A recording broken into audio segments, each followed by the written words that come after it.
Thank you. Thank you for the applause. Well, good afternoon, and it is a pleasure indeed to be back in my alma mater. This afternoon I've been asked to speak on the topic of engagement, the higher education landscape now and potentially in the future. And clearly I'm going to be coming at that from the perspective of the policymaker domain. I also, I suppose, maybe just will declare that I do carry a little bit of baggage in that I did, prior to my 10 years now at the HGA, work in the private sector, specifically in the area of managing joint ventures and alliances between the company I worked for and typically spin-out companies from higher education institutions or indeed with higher education institutions. I have to say, though, that was at that time, which was now 20 years ago, largely in the US, but still that experience is still there in my background. So I found indeed some of the other presentations very interesting, I suppose, remembering that. I'm hoping that this talk really is going to take you up a level from where, in fact, most of the presentations have been at up to this point. Very much the rationale for speaking on this topic is that in order to enhance innovation and enhance entrepreneurship, there needs to be a culture change within the higher education domain and enhanced engagement between institutions, the people therein, and the external community in general, and that by enhancing that, we then increase the chances of enhanced innovation and having enhanced entrepreneurship. And I have to say, as you'll see in a few moments, when I actually was preparing this talk, I missed a trick by not calling this talk engagement, the higher education landscape back to the future. Because in fact, as you will see, going back a number of decades, certainly the whole concept of a higher education institution being embedded within its community and engaging was very, very prevalent. Somewhere along the way that got lost for reasons that there's been lots of debate about and publications about, but certainly it's not a new concept. I think I'm also just to say, I'm going to skip just part of what I was going to say, in that Dawn, I suppose, this morning spoke about the importance of the higher education institution in the community, in society, and I'm taking it as read that everyone in this room accepts that. So, I think it's very important, I suppose, that we, number one, maybe just take a snapshot of where particularly the Higher Education Authority sees things as being at, and then maybe to say a little bit about where the policy trajectory is actually going, and that really will be the two bits of my presentation this afternoon. It'll come as no surprise, I suppose, just to start off, that my starting point will be this document, which is the new National Strategy for Higher Education to 2030. And this document, for, I suppose, the first time, has actually formally recognised that engagement is, as someone referred to earlier, a third mission within higher education institutions in the Republic. I must also apologise in advance, Bernie, that actually a lot of my comments are going to be about what's happening in the Republic. So the National Strategy has an entire chapter, in fact, dedicated to enhancing the third mission. And it basically says that higher education institutions must engage with society and with the community. And there are a number of ways in which the strategy sets out that this should be done. One is in institutions and the academy, if you like, engaging through what it calls intellectual leadership and delivering authoritative opinion. And then also, more obviously, it says that institutions should work through by identifying community, regional and enterprise needs. So at the heart of the thesis, I suppose, of the strategy is that this is a role that institutions should have and must have, and that they will be expected to have going forward. I think it was interesting, actually, Bernie made the comment earlier that, in fact, the very term third mission which is actually used in the document in itself, can cause a lot of debate, because of course you can argue that in fact, well, engagement should be seamlessly part of teaching and research activity. But the reality is, I suppose, like anything that you're trying to embed and crystallise, it tends to be given a new title, and a new Rubicon is created around it, and lexicon to actually identify for people what it is you're trying to achieve.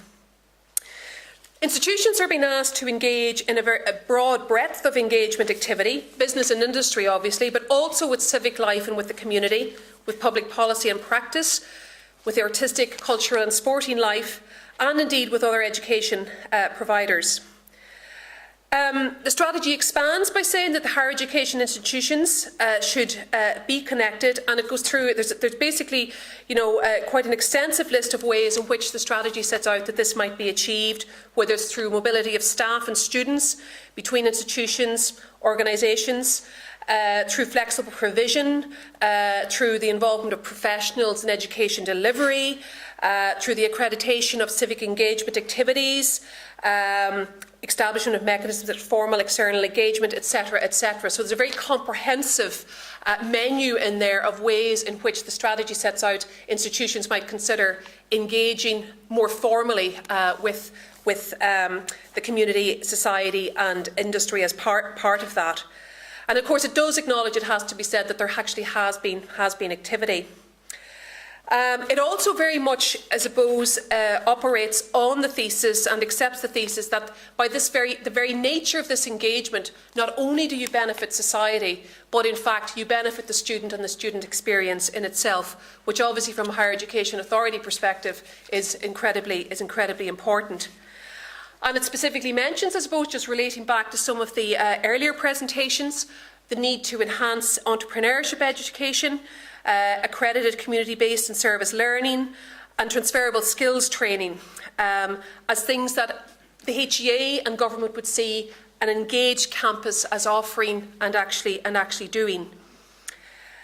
In the research space, I think it's very clear that engagement is very important, both through, I suppose, the benefits that can accrue from stimulating new knowledge, the fact that when knowledge is exchanged, there can be benefits for the researchers and for parties, and clearly then there's the whole transfer and intellectual property aspect, knowledge transfer and commercialisation.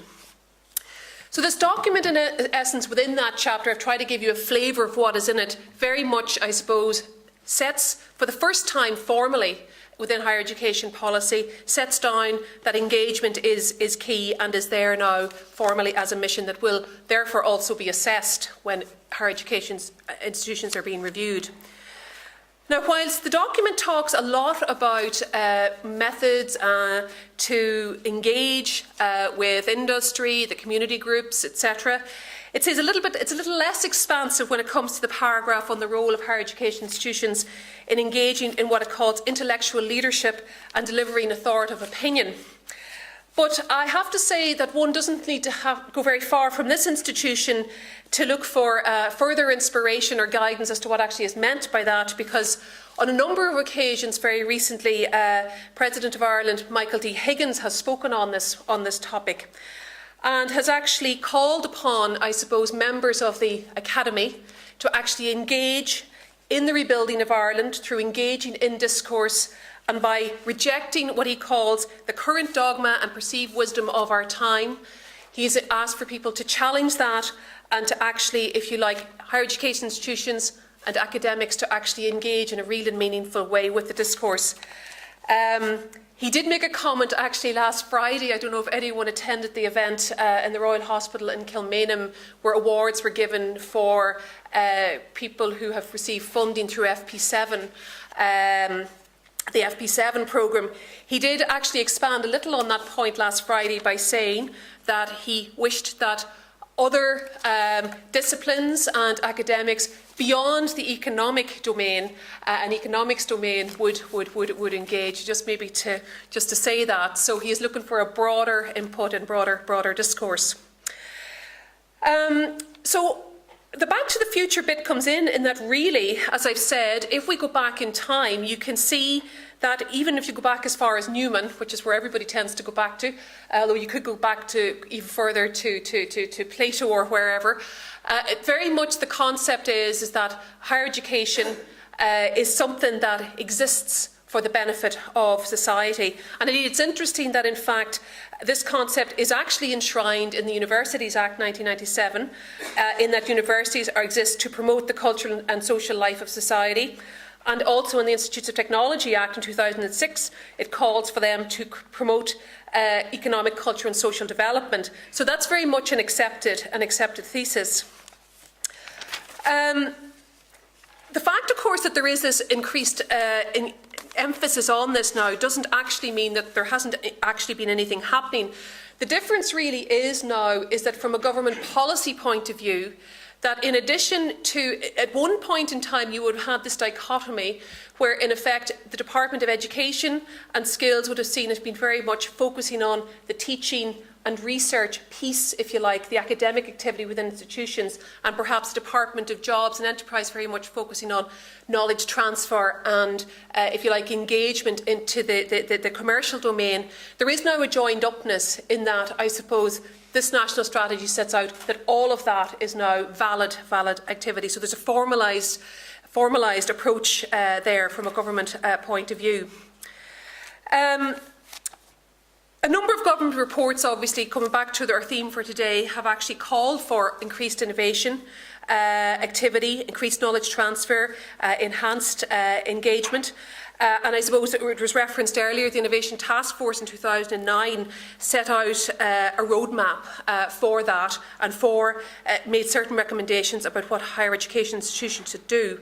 And I think it's interesting that, in fact, if one looks back on that, which I did do actually recently, it's a report that doesn't get talked about that much anymore, but if one actually does look back at it, there was a huge emphasis in that on the development of the entrepreneur. So I think, in fact, in some ways, some of that needs to be revisited even in further developing policy going forward. And it needs to be that the recommendations of that need to be further embedded in anything that is actually done at this stage. I know yesterday that there was discussion about the role of higher education researchers and academics as boundary spanners. So I'm not going to talk about that because I know you've already talked about it already. But I think one of my hobby horses is that whilst all may not engage in that type of activity, and I've been in fora where that actually has been debated about how appropriate it is or not appropriate and what areas not. I think one of my hobby horses certainly is that whether or not one engages in that type of activity, I think it is incumbent upon us to recognise, and I think somebody else did say this earlier, it may actually have been Dawn, that in generating knowledge, it is incumbent upon the knowledge to be transferred into whatever domain it can be used. That can be, on one hand, it can be into the private sector, but equally into the policy domain or into the cultural domain. And I think there is, a change coming in the messaging that will be coming from the HEA around that, and in looking at looking at performance of institutions, that actually is going to become very much upfront in what is actually examined. And I think that comes as no surprise when one considers where we are at the moment as a country. There is a big emphasis on getting value out of all investments, and therefore it will not come as any surprise to you when it arrives now, I hope, that in fact this is going to become a major focus for the HEA actually going forward. And then, of course, that raises the thorny issue, well, how is the HEA going to actually measure that? And that's something we're still struggling with a little bit. I attended a conference earlier in the year. Some work was being done by what's called the E3M group, which is a pan-European consortium. It's a mix of agencies, higher education institutions that are coming together to look at this whole area of engagement and to look at what might be appropriate measurements and, of course, trying to identify indicators. But I think we are taking the view at the HEA that whilst in some senses, yes, you can identify some indicators in this very space by its very nature. A lot of what we're going to have to do and what we're going to have to look at is going to have to be qualitative in nature. That brings its own challenges, but going back again to some of the comments made earlier in some of the presentations, at the end of the day, there are some things that you can measure, and at the end of the day, there are some things that you can't. And if you can't, there's no point in picking inappropriate indicators just to try and have an indicator. It's much better just to say, well, on that basis, we really just have to do qualitative analysis every number of years or whatever. And I think another thing that you'll start to see coming through I suppose, in our policy and in our assessments is that accepting, if you accept the tenet that in fact we are exchanging knowledge, we are transferring knowledge, and it is for the benefit of others outside the system. Therefore, those beneficiaries need to be part of the assessment process. And we've done this very much, I suppose, in the research domain I mentioned earlier. I think in the question I asked about the assessment we did of centres that have been set up in the last 10 years, where in fact it was the beneficiaries actually were asked as to what the benefits actually were. But even now we're moving forward and setting up a national employer survey in partnership with IBEC and ISME. There's also going to be a national student survey. So there's a number of new models being developed to get to the heart of, if you like, answering that question of asking those on the ground and those that benefit, how did they actually benefit, and then measuring what actually is coming through. That may not sound, I think, to maybe some of the private sector people in the audience is that radical, but it is quite a seismic shift in the higher education domain, recognising that, of course, within institutions themselves, they have been moving in this direction, but at a national level, this really hasn't been happening up to this point. I think encouragingly, coming back to the theme of this conference, which really has focused in and around innovation and entrepreneurship, there is a lot happening within the system. I was at another event recently, a joint HEA HETAC event that dealt with the topic enterprise and entrepreneurial education, and I was very encouraged, in fact, to see that there were so many papers yesterday actually dealing with this topic. And I think these are all very timely, and even today we've had some referencing to the need to actually change the way we educate our young people. And I'm not going to say too much more about that because you've heard already about the types of initiatives that are actually going on.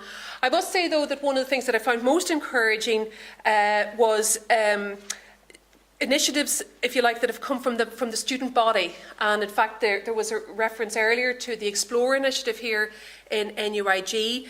There also is a student-led Irish University Entrepreneurial Forum actually has been established, which is a little bit like the Young Entrepreneurs Forum that you mentioned. It has elements of that, and it's setting itself up as a national entity. And these obviously are beacons from the point of view of actually, I suppose, the students themselves actually recognising that they need to actually be engaging in this space. Going back again to Don's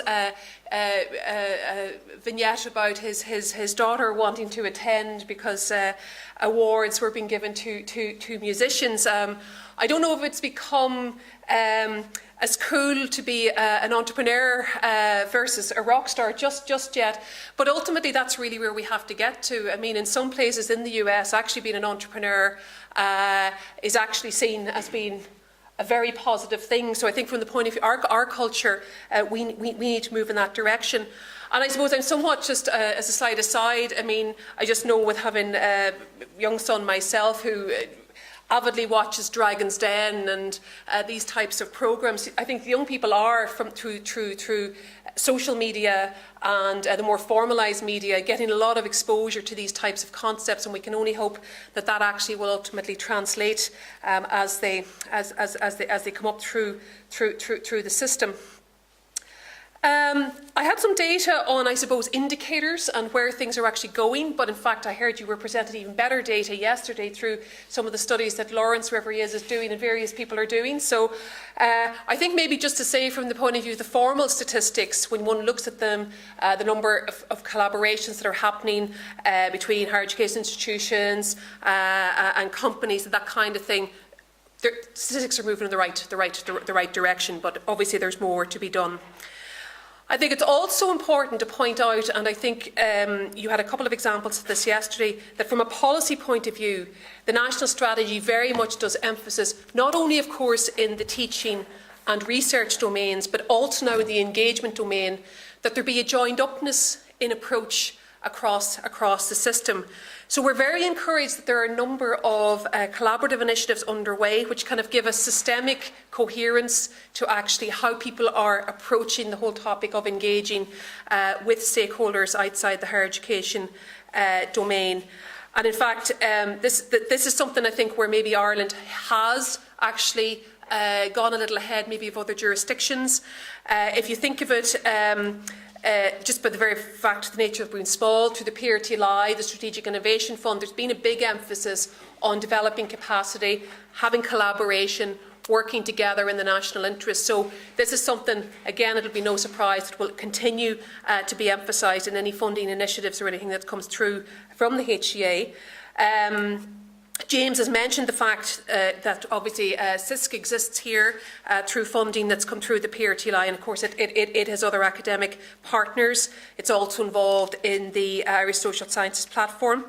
I know yesterday you probably heard from the people that are involved in the REAP initiative, the Roadmap for Employment Academic Partnerships. And I think this is one of the most encouraging things looking into the system from the HEA, is that in attempting to break down the barriers, I suppose, to enable engagement between institutions, academics and people out in the stakeholder community, people have come together to try and put together, if you like, documents like this that actually will enhance and make it easier for people to actually to engage. And there was 11 institutions actually involved in putting this together, which is quite impressive. And of course that project actually was chosen by the EU DG Culture and Education as University Business Forum as being an example of best practice in this area. So in fact even some of what we're doing is actually getting attention in the European domain. There are other consortia out there that are actually doing their bit to eliminate barriers for engagement between higher education institutions and companies. You have this initiative, the ACE initiative, again, you probably heard about it yesterday, the Accelerating Campus Entrepreneurship engagement, again funded by the HEA, I have to get the plug in. Also, though, in other domains, outside collaboration between industry, the commercial domain and higher education institutions, you have initiatives like the Campus Engage Network, which actually, again, I think has something like 6-7 institutions involved in it. And what they've done is they've come together and put together, if you like, a document which highlights where there's relationships exist between higher education, civic groups, community groups and that kinds of things, and again are working towards actually, from a system point of view, looking at ways to eliminate barriers there and improve engagement. And all of those types of initiatives, and I apologise if I'm leaving anybody out, are very encouraging, and we certainly will be looking for more of that type of activity. Actually, there's just what's been passed around at the moment is just some of the initiatives that I refer to, and in fact that I may even not refer to and may have skipped over, actually are going round there in a list, so that if people want to follow up, there's some links and things there where you can see what actually is happening.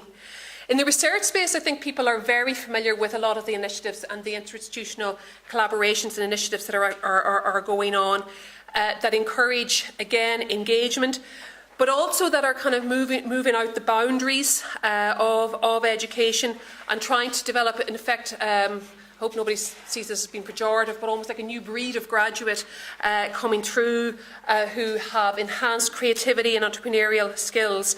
And again, I'll just mention a couple. I have to mention, obviously, the BioInnovate programme, considering I'm here in NUIG.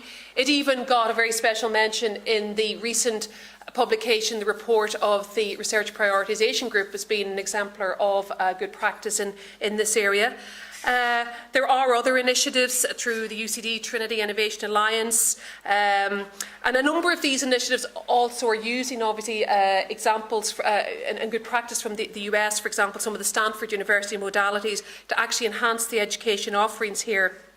And more generally, we are obviously pushing that structured PhD programmes be put in place where there is time for PhD and master's students to actually have time to engage, whether it's with stakeholders in whatever discipline they're actually working in, and that these actually encompass modules to develop, as the documentation says, entrepreneurial culture and an ecosystem of innovation and commercialisation, and to make PhD and research students, I suppose, more ready to engage with that type of activity. I mentioned just in passing that obviously a lot of this activity and a lot of what the HEA funds is very much about the push side, in the sense of enhancing the graduate, funding networks to encourage engagement, rather than funding directly the engagement itself. And obviously from our sister agencies, there is a lot of initiatives where in fact there's funding directly, if you like, of industry, commercial entities, encouraging them to actually engage with higher education institutions and researchers. Some of those things being things like the Enterprise Ireland Innovation Vouchers, the SFI, CSETs, the Centres for Science, Engineering and Technology, etc.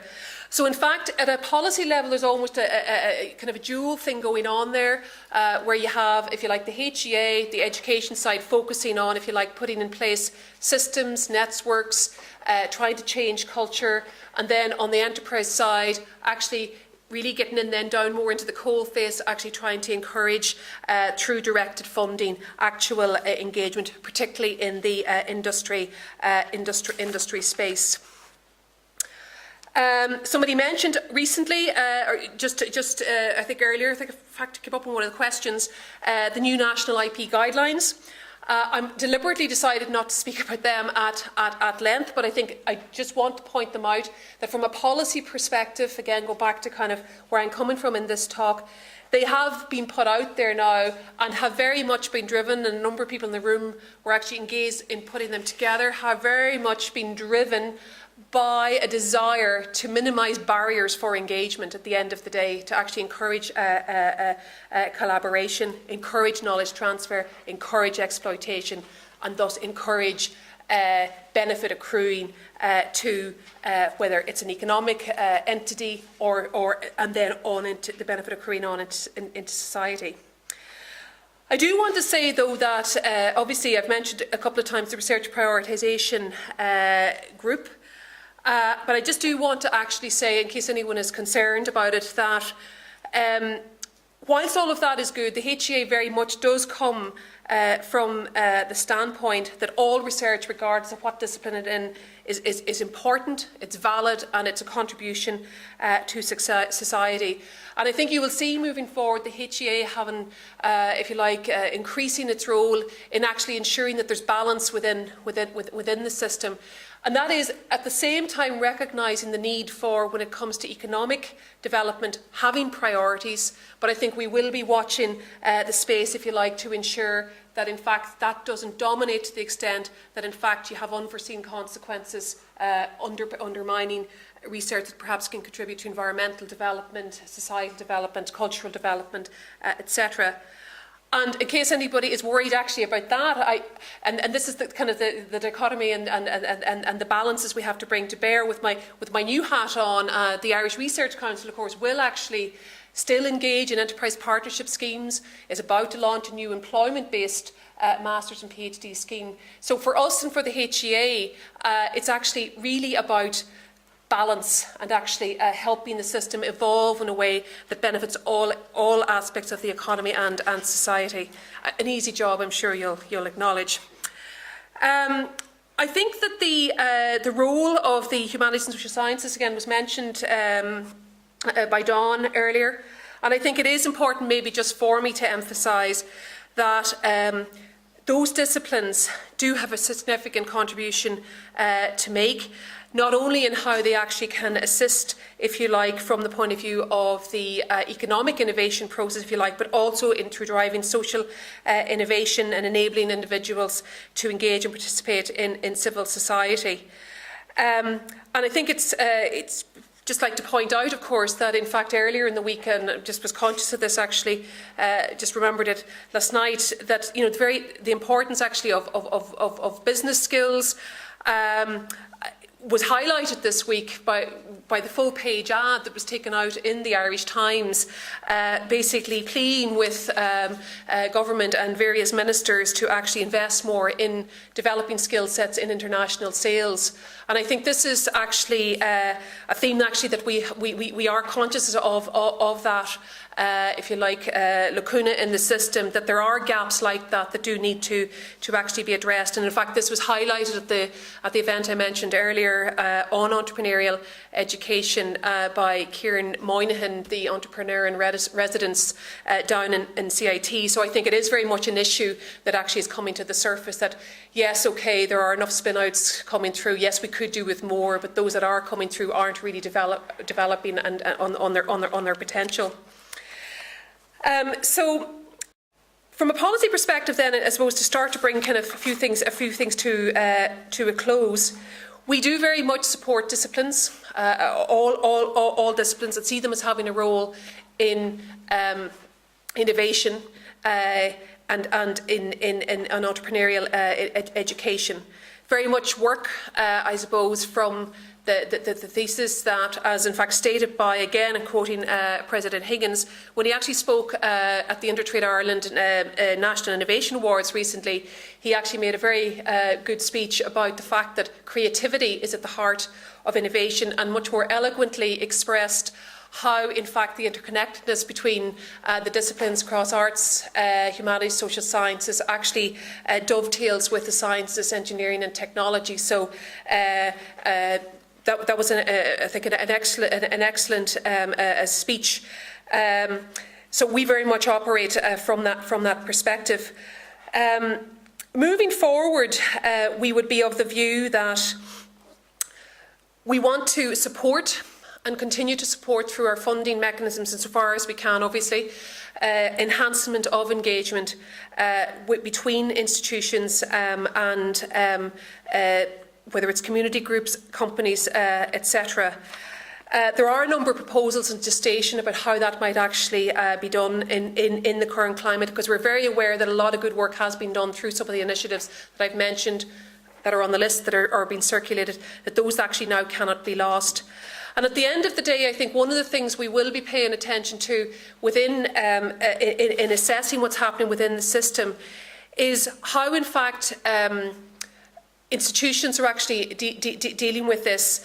There is a recommendation, for example, in the research prioritisation report, that innovation and entrepreneurial activity by staff should be rewarded in the promotion system. Like, okay, I'm coming down from the helicopter view now down to brass tacks. That does need to be dealt with, and it does need to be dealt with in some sort of a systemic way, because there is inconsistencies in how that happens across institutions. But it needs to become very much embedded as part of the culture.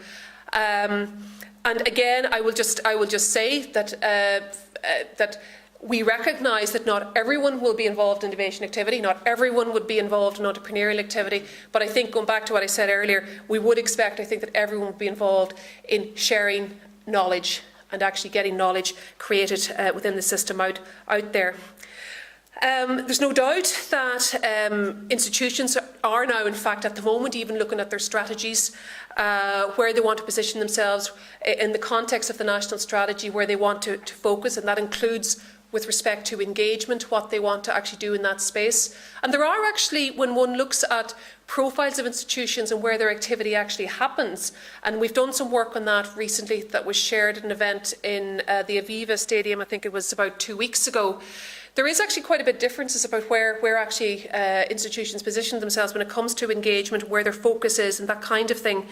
So we expect to see more of that kind of differentiation and more measurement within institutions about how they're doing there, and I suppose more dialogue about how that is contributing to their community and to society. Yes, there are challenges, and there will be, around changing culture, enhancing connectivity. But at the end of the day, I suppose we are of the view, and I suppose, as I've said already, what has been the view since time immemorial is that universities exist for the benefit of society, and engagement always has been there through the decades. And where we ultimately want to get to is that this engagement is seen not almost as something that a few individuals engage in or that there's champions for, but that something becomes very much embedded. We see our role, as I say, as very much providing supports, encouraging entrepreneurial education, and I suppose doing what we can, whether it's through funding or performance assessment or policy, to actually allow all of that to happen. I'm just going to leave you now, I suppose, with a quote. Going back to my earlier brief comments about arts, humanities, quite often people from that domain can express things in a much better way than, say, somebody like myself coming from a very technical background can. And what I'm going to quote to you is just a couple of lines from a poem that actually was written by our Nobel laureate Seamus Heaney, and it was written specifically for the occasion of commemorating the 350th anniversary of the foundation of Harvard University. And he wrote this poem specifically for his address to faculty and to the academics within the institution. And it's actually, there's a number of verses, and don't worry, I'm not going to read the whole thing out, but he does actually, it runs along, you know, and has stanzas in there about what he sees as being what education is about, the fact that higher education institutions should be connected, or they're the part of fabric of society. And there is a reference in it to John Harvard, but when I read it out, maybe if you want to plug in another name instead of John Harvard, perhaps even Cairns, seeing as where we're based. But as I say, I think this sums it up for me. I actually have this printed. Actually, I have it on my wall in my office, because for me, it actually crystallises what higher education should be about, and how institutions should be, as they sit within, if you like, the fabric of the community and the fabric of society. So, with that introduction, he says to the faculty, "Begin again where frosts and tests are hard. Find yourselves or founder. Here, imagine a spirit moves, John Harvard walks the yard, but the books are open and the gates unbarred." Thank you very much.